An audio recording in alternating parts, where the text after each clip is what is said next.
Hello, this is a sideshow. I'm Theodore Parker. Today is Friday, December 6, 2024, the last month of the year. Today in the weather, coming to you from Lexington, Kentucky, USA, partly cloudy, highs in the mid 30s and lows in the low 20s. Massive quake shakes Northern California. I think it was 7.0, and buildings topple at 8.0. Temperatures a little higher here today than yesterday, up by 9 degrees. The high today will be 34 degrees. Currently, it is 17 degrees and feels like 11. Today, sunrise here on the East Coast was at 7:40 a.m., sunset at 5:17 p.m. Wind 3 miles per hour, down from 25 miles per hour yesterday. The AQI is good at 26, pollen none, running conditions very poor. A week's long stretch of dry weather across Texas and the northern Gulf Coast is coming to an end this week as the region faces the threat of rounds of torrential rain and thunderstorms over the next several days. Again, this is a sideshow. I'm Theodore Parker, and if you're watching, don't forget to like, comment, share, and subscribe. In our news today, it's sad to say that there has been another school shooting and 2 small elementary school children in Northern California, a private charter school, were shot, and the gunman was pronounced dead at the scene.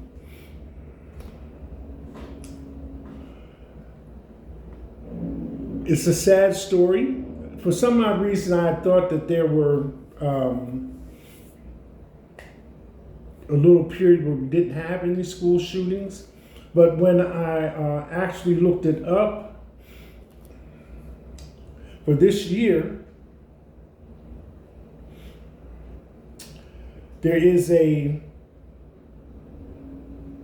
organization that keeps track of school shootings, and it's published in Education Week. So the latest situation, 2 kindergarten students were shot and injured by a gunman at the Feather River Adventist School in Oroville, California, which is north of Sacramento, on December 4th, law enforcement authorities said. Police said the suspected gunman was found dead at the scene, apparently from a self-inflicted gunshot wound. So currently, where we are statistically with school shootings, 37 school shootings with injuries or deaths, 68 people killed or injured in a school shooting, and 16 people killed. 7 students or other children killed, 9 school employees or other adults killed, and 52 people injured. Sad thing. So my condolences go out to the victims and their families. Moving into another area, we know that this is electric vehicle time. More and more electrical vehicles are being produced. And in that regard, I think the last thing I saw related to Elon Musk's Tesla's Cybertruck. Previously, I've been seeing things where people have been testing the body of the car with handguns and assault rifles. And there may have been some damage to the outer shell, but none of the bullets had penetrated to the interior of the vehicle. And I didn't know that was a selling point for the Cybertruck. But anyway, what powers these EVs is lithium. So here we have it. Jeff Bezos and Elon Musk set to be huge winners following $540 billion white gold discovery. And this is coming from Unilad Tech. The world's richest people are about to get wealthier. Two of the world's richest people could see themselves richer after a recent discovery in California. Jeff Bezos and Elon Musk have a combined net worth of $549 billion, and so are probably the last people that would need more cash. A massive deposit of lithium, often called white gold, has been found beneath the Salton Sea, and both multi-billionaires could benefit from it. While the mine has been known about for some time, how much it's worth has only just been shared. Turns out the quantity of lithium in what has been dubbed the Saudi Arabia of lithium mining could be worth up to a whopping $540 billion. Essentially, this would be enough to power batteries for more than 382 million electric vehicles, which could entirely transform the global economy. There's potentially enough lithium down there to supply batteries for 382 million electric vehicles, which is more vehicles than there are on the road in the United States today, says Sammy Roth, climate columnist for the Los Angeles Times. So we get all that lithium, that'd be huge. But how does this relate to the tech moguls? Well, both Musk and Bezos have a stake in the electric vehicle market. Musk founded Tesla in 2003, while Bezos is a major investor in Rivian, which I have seen on the road here in Lexington, a few of those vehicles, and I wondered who the manufacturer was, so now I know. Another electric car company. Most EVs use lithium batteries. Until now, much of the world's lithium has come from overseas sources like Australia, China, Chile, Argentina, according to Visual Capitalists. So this deposit could see major cost savings by sourcing it domestically instead of importing it from other countries. Tesla already operates massive U.S. factories, including its Gigafactory in Nevada, whilst Reuters confirmed that Rivian has plans to open a new plant in Georgia by 2028 after receiving a conditional loan of $6.6 billion. Currently, Tesla sources some of its lithium from China, while Rivian has reportedly signed a 5-year deal with South Korea's LG Energy Solution. The SpaceX founder has shown great interest in investment in Brazil, where they were looking to ban X. In 2022, Musk visited the country to implement the Starlink internet network, and with an extra focus on Brazilian lithium. This investment in Brazil, specifically in the lithium-rich state of Minas Gerais, presents a major opportunity for the mining industry to meet the rising global demand for lithium. So having such a valuable mine domestically available in Riverside, California, could change the entire game for the world-famous innovators.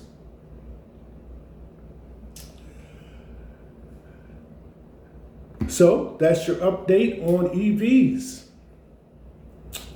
Next one in the news. Donald Trump's mental collapse rages on with suggestion that an entire country become America's 51st state. So,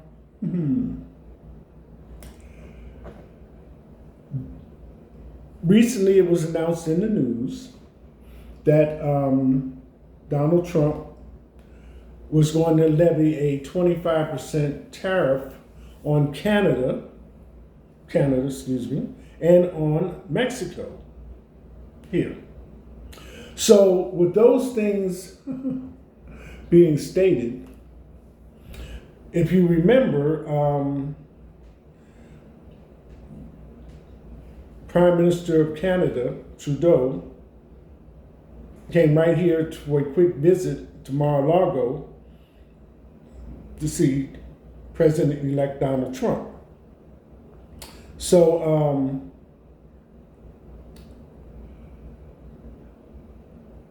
to give you the information, Donald Trump's mental collapse rages on with suggestion that an entire country become America's 51st state. Without a doubt, Donald Trump has made a plethora of head-scratching decisions in his life. But proposing an entire country become the 51st state in the U.S. might be proof in the pudding that his brain has gone to absolute mush. In the aftermath of Trump getting reelected as the future Cheeto-in-chief of the U.S., the topics of tariffs have become a focal point in political debates and the center of dinner discussions throughout the country. As voters across the nation sat around to eat Thanksgiving this year, a large portion were left wondering just how disastrous grocery prices and other necessary items will become once Trump's tariff plans are put into place. Of course, Trump's earth-shattering tariffs will not only affect the U.S. over the next 4 years, but a handful of other countries too, including Canada. And that's where panic from Justin Trudeau is starting to set in. Last Friday, the Prime Minister made an impromptu visit to Mar-a-Lago. Hopefully, he was able to avoid that god-awful Thanksgiving dinner to meet with President-elect Trump to discuss threats made in regards to 25% tariffs on Canadian products. During their meeting, Trudeau explained that a levy on tariffs would kill the Canadian economy, leading Trump to question if Canada would survive without ripping off the U.S. for $100 billion.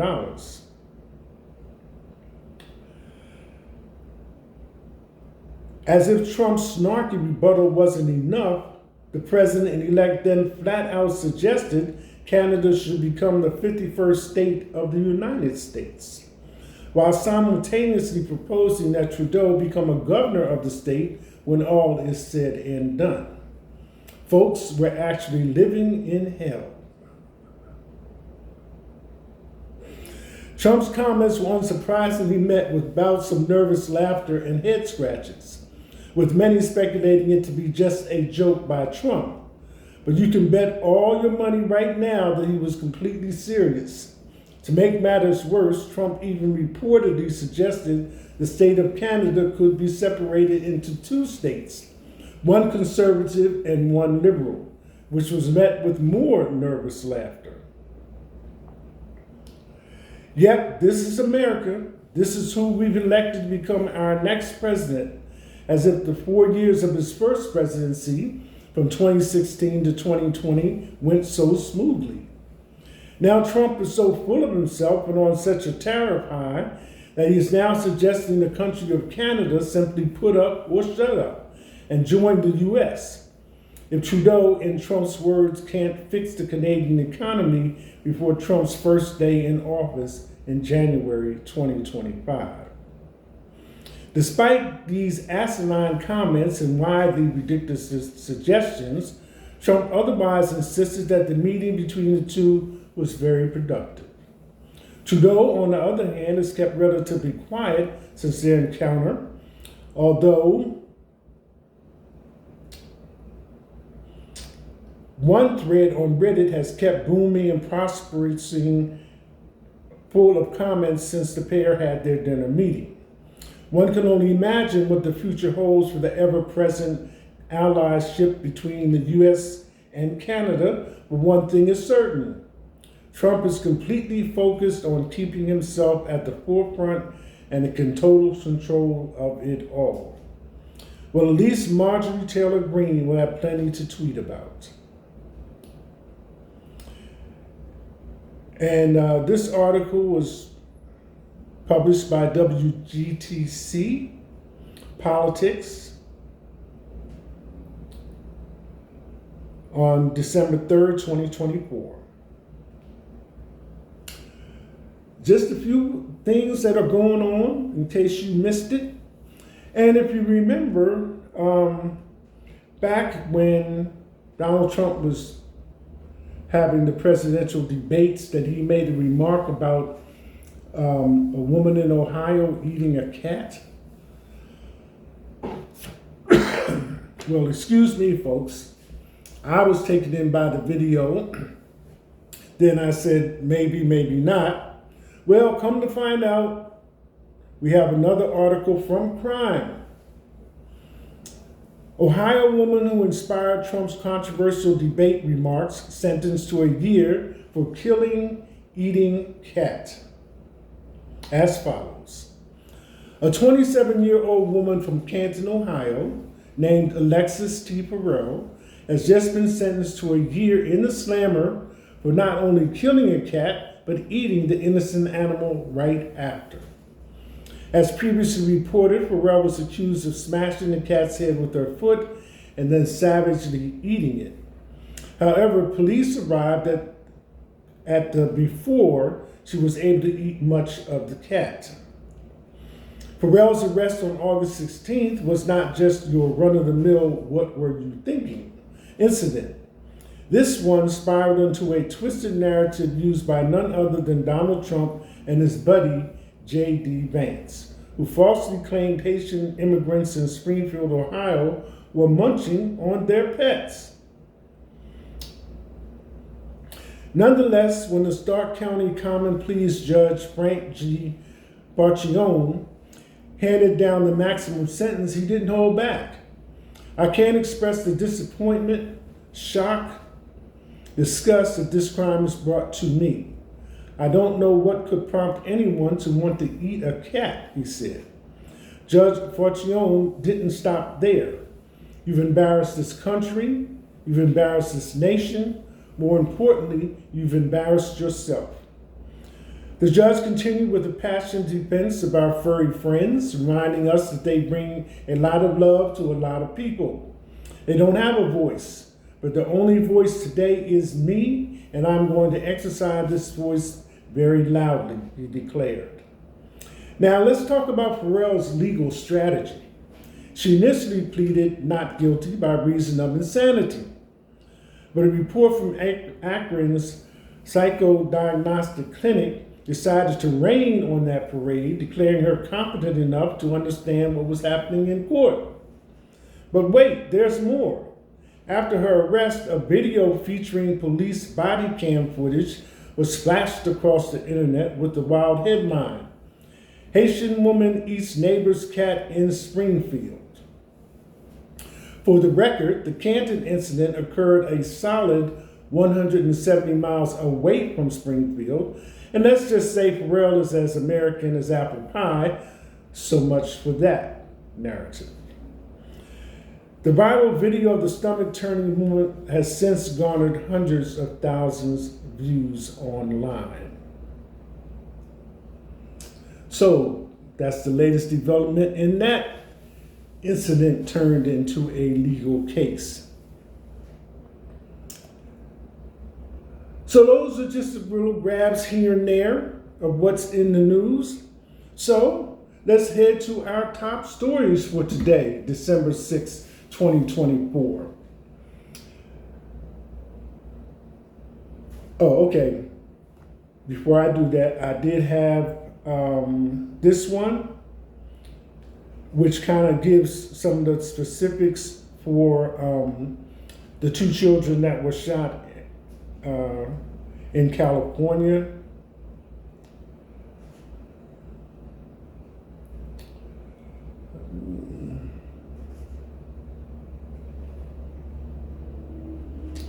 If I can just put my hands on it right quick. All right. So it seems that even though the gunman was found dead at the scene with a self-inflicted gunshot wound, here's a small article that kind of gives a few more details about that. And it's from Crime, the U.S. Sun. Two children shot at elementary school by gunmen who met with principal as a ruse then opened fire minutes later. 2 kindergartners are clinging to life after a gunman stormed their rural Christian school because of its religion, police said.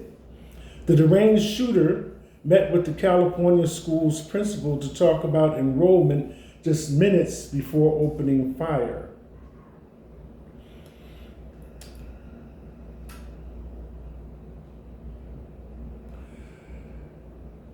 The gunman, whose identity hasn't been released, died of a self-inflicted gunshot wound after he shot the students, the Butte County Sheriff's Office said.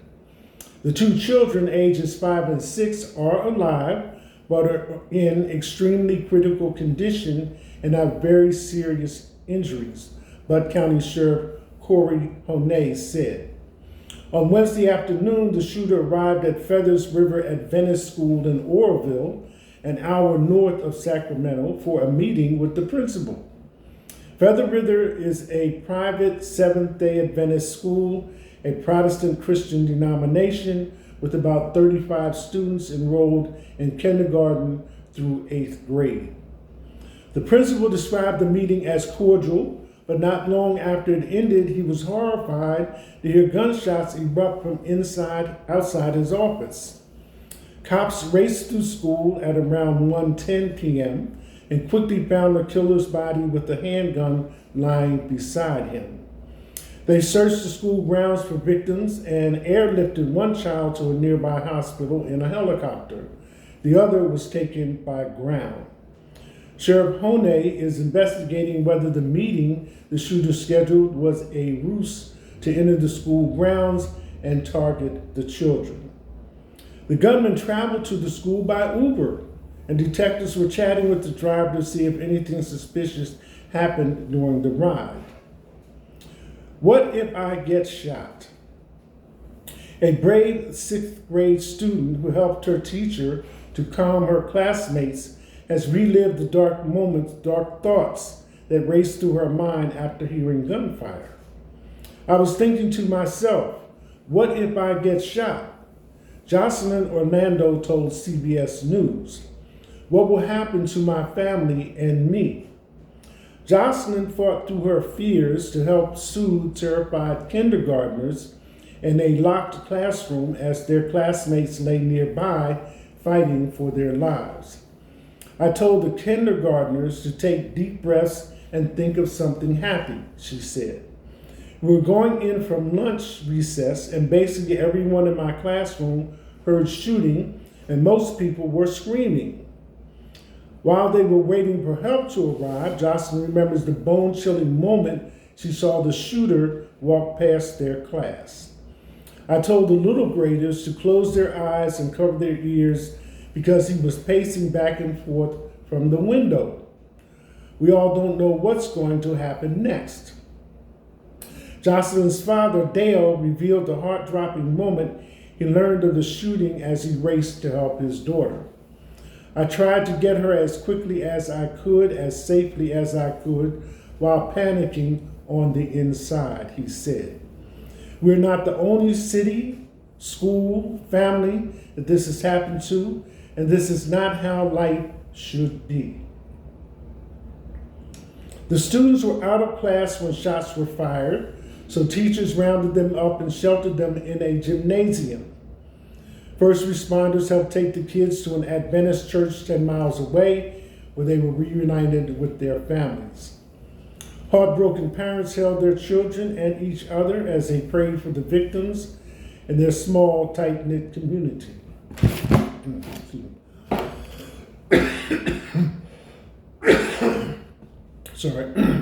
Former teacher Elizabeth Lepe Arredondo described the school as beautiful, with a passion for teaching community values. It was a very small school, very close-knit, very beautiful school, she told the New York Times. The small classes held out in the open country made it great for teaching and giving children necessary attention, she said. California Governor Gavin Newsom shared a statement after the shooting and called the crime heartbreaking. Once again, a community is shattered by senseless gun violence, he said. Our hearts are with the children, their families, and everyone impacted by this horrific tragedy. All Northern California schools affiliated with the church were closed on Thursday. Local officials have called the FBI for help with their investigation. So those are a few details covering the incident, or as many details as are available at this time. So I thought I would share that with you. The more facts we have, the better we are able to simulate what's going on. And again, my condolences to the families and their victims and their families.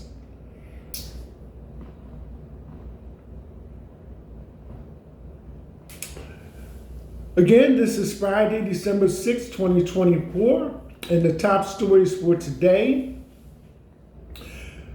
Number one, Mexico president will ask Trump to deport non-Mexican migrants directly to their home countries. Next, most damning evidence. Hunter Biden's full pardon resurfaces decades of controversies. And that article touches on the laptop and business with China and other overseas companies that he has worked as a consult with that were possibly considered to be influence peddling because his father was vice president at the time. And once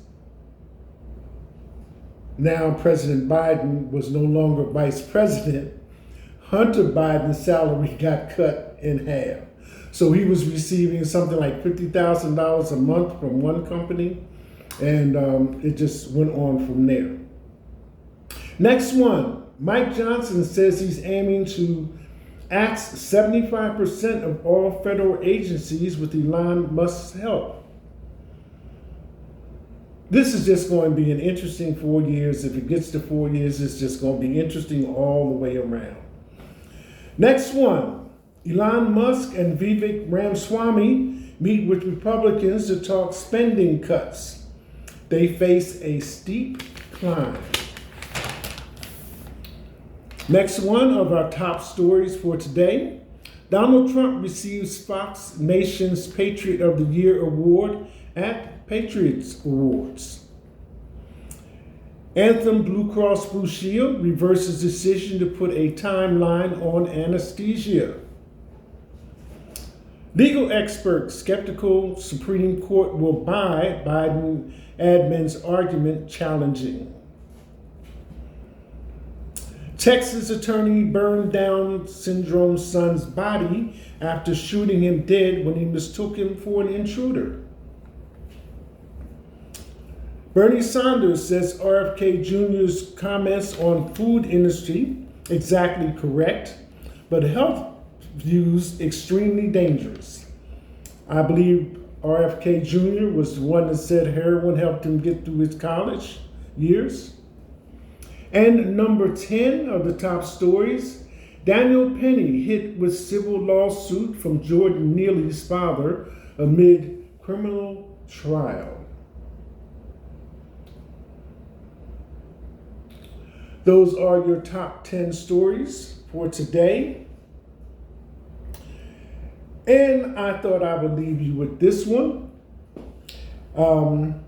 As you know, I like my music. We just had the CMAs.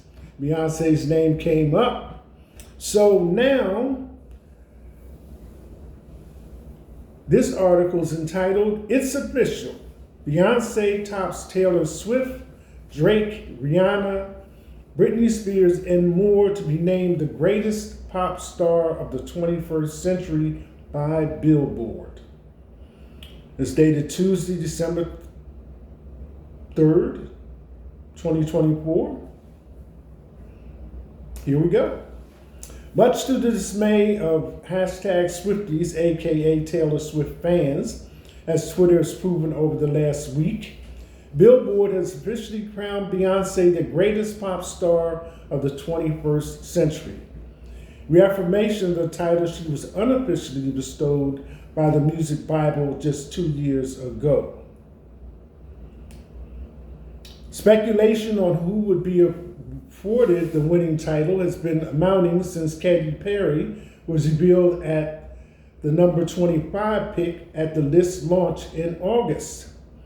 Since then, superstars like Lady Gaga, Rihanna, Drake, Kanye West, Jay-Z, Usher, Justin Timberlake, and more have fallen in line more than not in positions that launch debates among their respective fans. Nevertheless, Tuesday, December 3rd, brought with it the official announcement that Queen Bee is the countdown's reigning monarch. News comes a week after Swift was announced the runner-up, sending some of her fans into a meltdown across social media, a circumstance only exacerbated by Billboard's use of a peculiar photo for the music video of her nemesis, Kanye West. They later issued an apology for the infraction, further leaning in on Swift versus Beyonce discourse. Billboard wrote, "If you go by the sheer numbers, Taylor would easily top this list, and she will undoubtedly reign on many of the chart-based quarter-century rankings we'll publish in 2025. But when you're talking about greatness, and when you're talking about greatness for the 21st century specifically, no one has a longer or fuller track record than Beyonce."